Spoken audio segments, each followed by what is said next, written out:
Trump के साथ में, अब चाहे वो नरेंद्र मोदी के साथ उनकी बोनोहोमी रही हो या उनकी जो दिखाई पड़ती रही हो, वो ट्रंप के साथ में, वो उनके साथ में ज्यादा, क्योंकि उनकी अपनी एक छवि भी है, वो फ्लेमेंट टाइप की उनकी छवि है, तो अलग तरीके की चीजें जाती रही। लेकिन आप इसको किस तरीके से देखते हैं? ये बात तो सच है कि भारत को अगर अपॉर्चुनिटी मिल रही तो अपॉर्चुनिटी ग्रैब करने के लिए वो अपनी क्षमताएं विकसित करनी पड़ेगी, जो बात सब लोग कह रहे हैं। क्या आपको लगता है कि ट्रंप वाकई भारत पर ज्यादा भरोसा करेंगे और भारत के लिए फायदे की स्थिति है अब? देखिए, मुझे इसमें ये लगता है, सबसे पहले जो भारत की चीज लेते हैं, भारत के लिए ये बात सही है कि अगर चाइना पे ट्रंप फोकस करेंगे तो भारत के लिए अपॉर्चुनिटी बढ़ती है। और जैसा स्मिता जी ने अभी कहा था कि ज्यादातर अभी तक का अनुभव ये है कि वियतनाम और थाईलैंड और ये वाले देश मैन्युफैक्चरिंग का ज्यादा फायदा ले गए हैं भारत के मुकाबले, हालांकि भारत को भी फायदा हुआ है। तो हम लोग की अपनी अंदरूनी शक्ति पे डिपेंड करता है। हालांकि इसमें एक चीज और है जो कि हम लोग को देखने की बात है कि ट्रंप अभी कह रहे हैं कि वो यूक्रेन से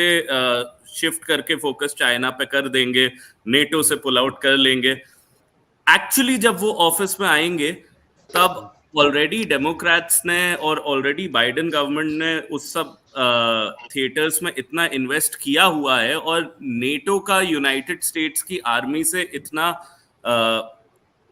गहरा रिश्ता है कि ट्रंप वाकई में क्या जो चीजें वो कह रहे हैं वो कर पाएंगे, इस चीज पे बहुत शक है इस बार। पिछली बार की तरह जब ट्रंप एक नी जर्क तरह के एक्शंस कर रहे थे, इस बार ट्रंप भी, जैसा आपने कहा कि थोड़े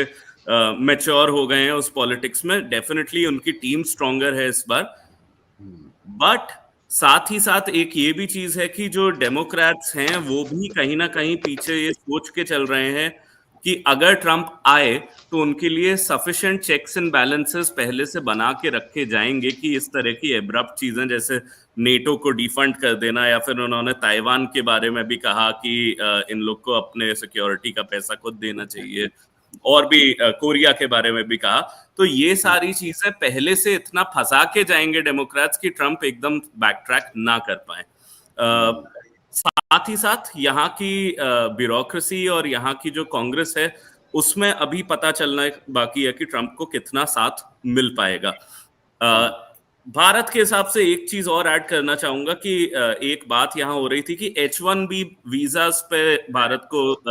चिंता करने की जरूरत नहीं है। मैं ये मानता हूं कि चिंता करने की जरूरत है, और इररेस्पेक्टिव ऑफ कि वो ट्रंप आए हैं कि बाइडेन हैं, दोनों केसेस में जरूरत इसलिए है क्योंकि जब से आर्टिफिशियल इंटेलिजेंस आई है यहाँ पे पूरी दुनिया में ही, तब से टेक्नोलॉजी के रिक्रूटमेंट सबसे कम हो गए हैं। और मैं यहाँ यूनिवर्सिटी के स्टूडेंट्स से बहुत मिलता हूँ और बात करता हूँ, और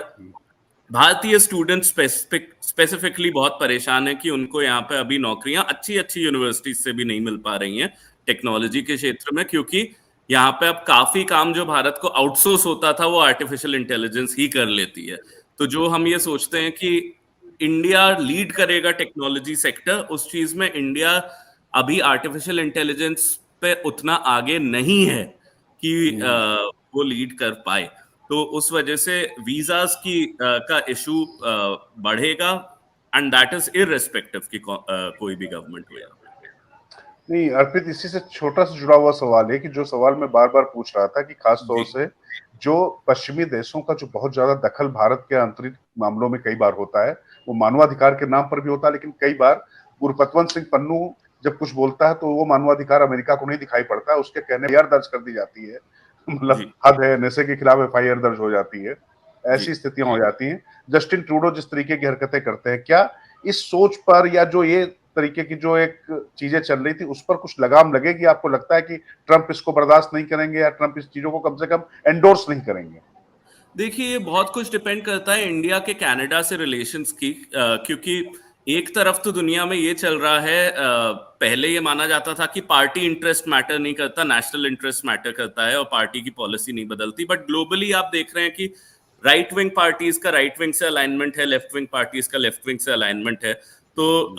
ट्रूडो लेफ्ट विंग है और ट्रूडो अभी 1 साल है, तो मोदी और ट्रूडो की बहुत अच्छे से निभ पाएगी, इस चीज में बहुत बड़ा क्वेश्चन मार्क है। अब यहाँ पे ये है कि चाहे ट्रंप हो चाहे कोई हो, कनाडा से रिलेशंस यूनाइटेड स्टेट्स के लिए, कनाडा एक इंटरलिंकिंग पॉइंट है यूके और यूएस का।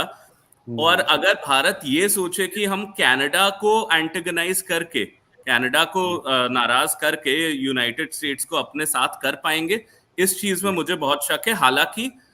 ट्रंप भी ट्रूडो को बहुत लाइक नहीं करते हैं, क्योंकि Trudeau is extremely left for Trump, और ट्रंप राइट विंग के हैं। तो हो सकता है कि साल भर के लिए ऐसा हो कि ये चीज ना हो, और वहां पे भी फिर कनाडा में 2025 में कंजर्वेटिव राइट विंग गवर्नमेंट आ जाए तो ये मामला दब जाए। मगर अभी के लिए जब तक ट्रूडो वहां साल भर है, मुझे नहीं लगता कि ये मामला पूरी तरह से दबेगा, क्योंकि यूएस कनाडा को पूरी तरह से नहीं छोड़ेगा इंडिया के लिए।